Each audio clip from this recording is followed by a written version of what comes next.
Ang mga kapulisan ay tinuturing na haligi ng kaayusan sa ating lipunan. Sila ang unang tumutugon sa mga pangyayari na maaaring magdulot ng panganib sa kapayapaan ng komunidad.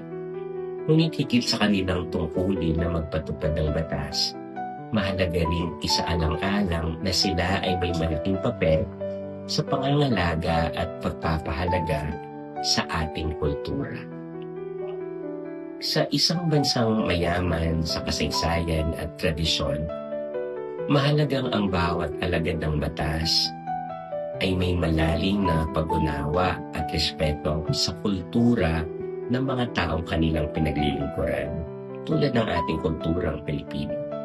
Sa pamamagitan ng pagrespeto sa mga kaugaliang kultural, paniniwala at tradisyon ng bawat rehiyon o grupo, na ipapakita ng mga kapulisan ang tunay na diwa ng serbisyong makatao.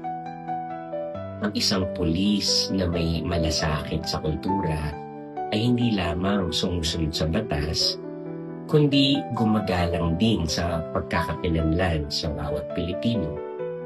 Sa ganitong paraan, mas malalim ang tiwala ng mamamayan sa kanilang tagapagtanggol at mas magiging matatag ang ugnayan ng pamahalaan at ng taong bayan.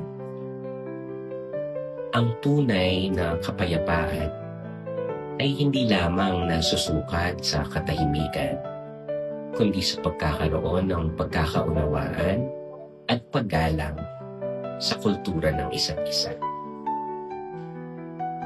Tayo pong manalangin.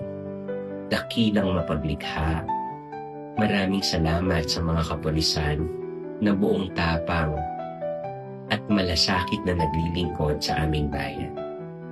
Gabayan mo po sila sa kanilang tungkulin, naway maging huwaran sila ng katarungan, paggalang at pagmamahal sa kapwa.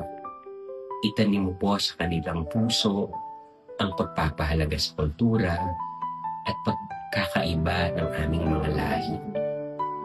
Amen.